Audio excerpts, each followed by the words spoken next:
guys, how you doing? This is our first video introducing the non-fungible five. Today I'm here with my co-host Mustafa and I'm Hassan. That's me, Mustafa. We're called the non-fungible five and we're an NFT channel. So we're a combination of 5 hosts total. So you guys are gonna see some different faces from video to video, from week to week, and we're all going to basically just share our insight as to what we think is going on in the NFT market and what we think is doing well and what we think is hot and not. So, first thing we're going to talk about doesn't really have to do with NFTs, but something really big in the space. We're going to talk about the Ape Coin drop. Yeah, so the Ape Coin drop happened today, which is basically the actually, do you want to pull up their Twitter, Mustafa? So basically ApeCoin is a token for culture, gaming, and commerce used to empower a decentralized community building at the forefront of Web3. So basically it's going to be the DAO token for the BASE ecosystem.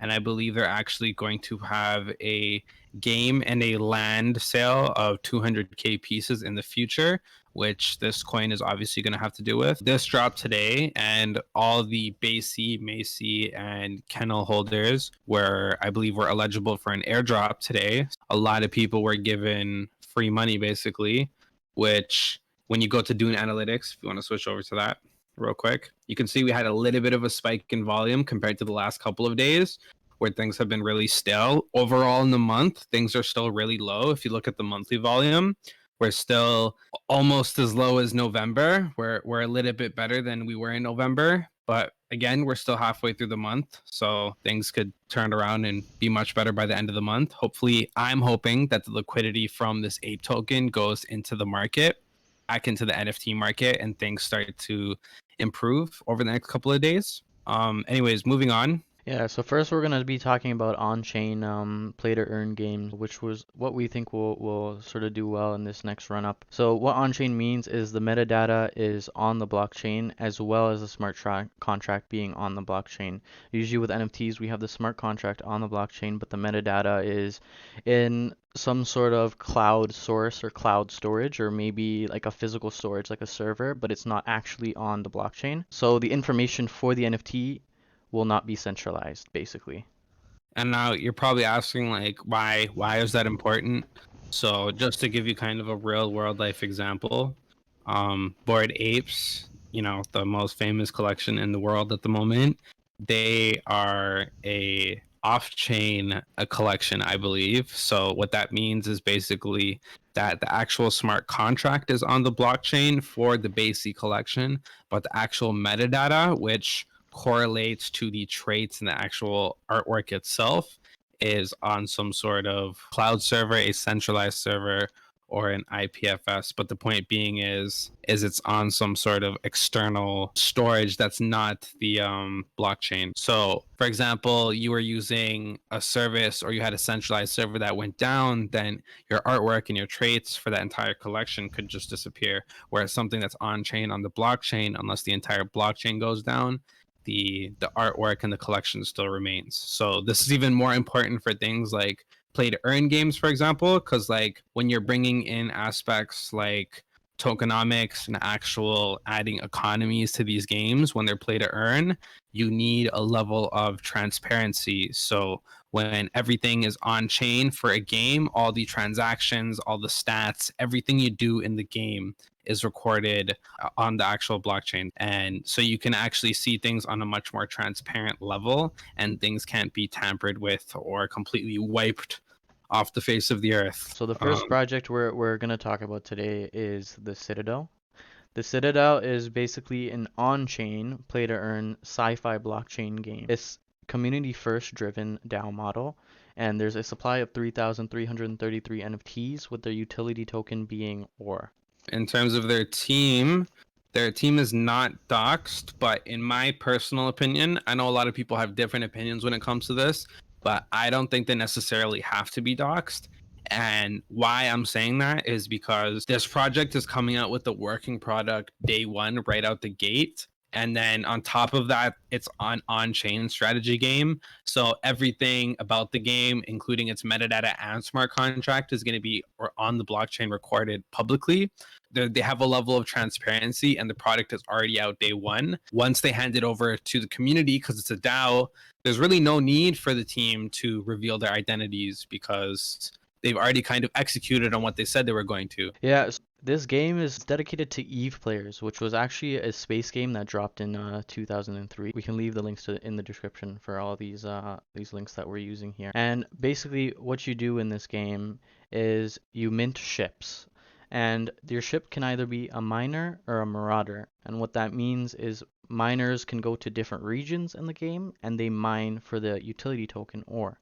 And Marauder's goal in that game is to steal that ore. They're basically the antagonist in the game. Yeah, I just want to also say this game's kind of similar to like when you think of like Eternal Elves, Anonymous, Ether Orcs, like strategy games similar to that. Continuing on what Mustafa just said, the Citadel is your central point on the map. There is an entire map of regions, like he said, with the Citadel as your center, and then you actually plot coordinates on a Cartesian plane when you want to travel. So as a miner, you would travel from the Citadel to different regions to mine ore, and then as a marauder, you would travel to different regions to potentially steal ore from miners. Also, you need to use resources to travel, so it actually costs not only time to travel, but also fuel, which is used in the currency of ore as well. Another thing to talk about is risk as miners. There's two main risks as a miner. When you transport,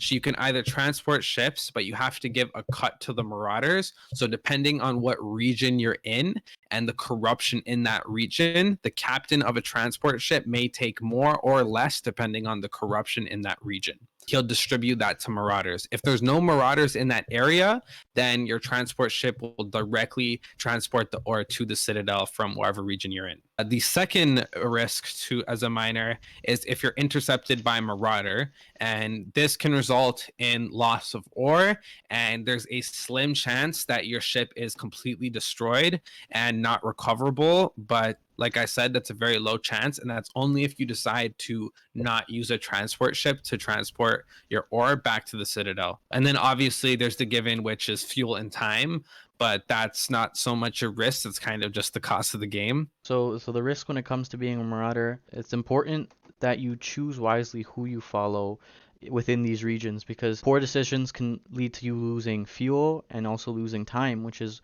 basically what you want. You want to collect all these resources. And if you are outmatched, you have the chance to also be killed as well and permanently destroyed.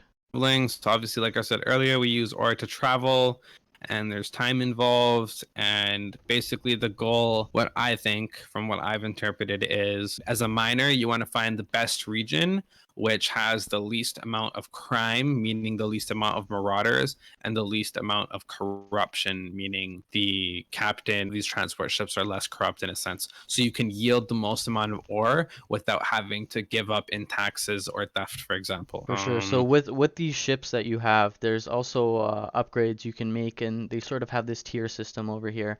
They got 5 tiers from tier 0, T0 all the way up to tier 5, and this basically changes the stats of your ships. Well, actually, if you take a look in the yellow paper, which you guys can read on your own time because it's like a 60-page document, I would highly recommend, if you guys are interested in investing in this project, to read the yellow paper and give it a thorough read and try to understand the project. And then after you give it a read, maybe hop in the Discord and ask some questions if you're confused about anything, but make sure you actually read it from beginning to end because there's a lot of information. And it's a very complex game at that. For sure. So you're probably wondering, like, if your ship gets destroyed, what's happening to this ecosystem if we're losing a bunch of ships and they're never recoverable? So basically, to maintain this ecosystem, the Citadel will constantly replace these ships, and they're going to have weekly auctions on these ships, which you can bid on with ore. The highest bidder will obviously take the ship. Half of that bid will be burnt, and half of it will be stored in the Citadel treasury, what they call it. And then the last thing I want to talk about, just to add, since I've been kind of looking at this project for a while, is just kind of my strategy going into this.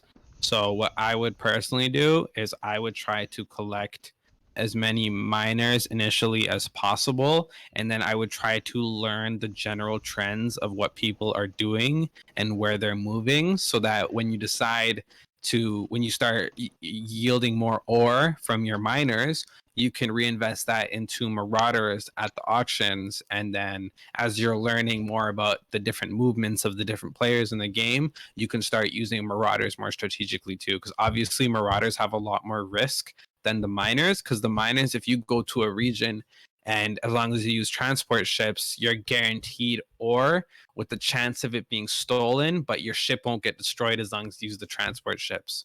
And you're guaranteed at least some ore. Whereas using a marauder, you could send it to a region with no miners, with nobody, and then you ended up using time and fuel and resulted in nothing. So just to put into perspective what kind of strategies you would have to use for a game like this.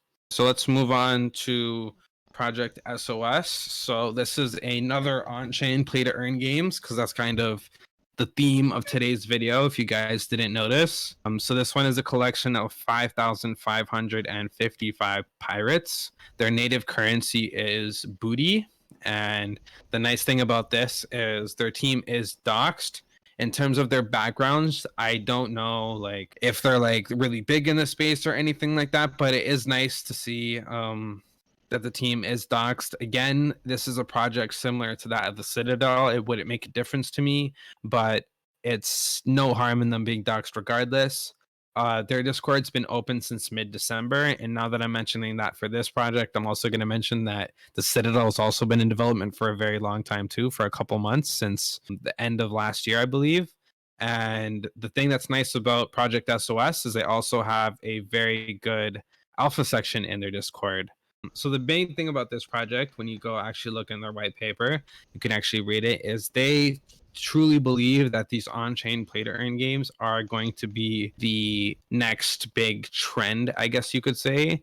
And they've been in development for a long time, and they've kind of watched and analyzed all their predecessors, I guess you could say, in a sense, in EtherOrcs and Anonymize and games similar to that, like Ethereal Owls, for example, and they've seen the mistakes that they've made and how like a lot of these ecosystems just aren't sustainable. So they're claiming to have learned from these mistakes, and that they're trying to create a game that's actually sustainable and that's improved on all the issues that these previous games had, like the actual coin itself not having enough utility to sustain the ecosystem, or just issues with the game itself, like the actual mechanics, just things like that. They've really honed in on in this project. So I'm hoping to see a very large improvement in, I guess, these on-chain games in general. So what this game basically is what you're gonna mint these characters, and they're all pirates. And how it's gonna start off is you're gonna be able to stake your pirate, and every single pirate will yield 1 booty per day. And what that booty will allow you to do is it will allow you to buy a ship, which is basically how the game is going to be played. And with this ship, there's also a tier system, so it's upgradable. And you can see here how the tiers are actually limited. So we can only have 3,333 of these NFTs actually reaching tier 3, whereas at tier 5 you can only have 100. And these tiers or upgrades will not only improve aesthetics, they're also going to give you some statistic bonuses. So you're going to have a speed multiplier depending on your tier, and you're also going to have increased health, or what they call here is endurance, for your ship. Similar to the ships, with booty, you are also able to purchase a fishing rod. And this fishing rod is used to catch treasures within the game. And there's also, similar to the ships, a tier system for the rods. As you upgrade tiers, you basically increase your multiplier for, I guess, catching treasure, and increase your rod's endurance, which is their durability, which I assume would be sort of like the fishing rod's health. So it would probably break over time. The minting pools for the different tiers open up in 24-hour periods. So you can see tier 5 opens up after 5 days, tier 3 after 3, and so on and so on. Another last note I just wanted to add about this project is if you actually go to their Twitter, they're claiming to not be stay to earn. So if you've played any of the traditional on-chain strategy NFT games right now, a lot of it is just like it's gamified, but not like like actual video games like you'd play on your Xbox. It's more so like staking and burning mechanisms where they're claiming to not just be stare to earn. So I'm not sure exactly what that entails, but if they're able to add like the components of those strategy games and somehow combine it with just regular gaming that's actually active as well, that would be awesome too, especially if it was like an optional thing. So like people, for example, if you wanted to just stake and have the stare to earn option, there's that too. And then there's a more active route as well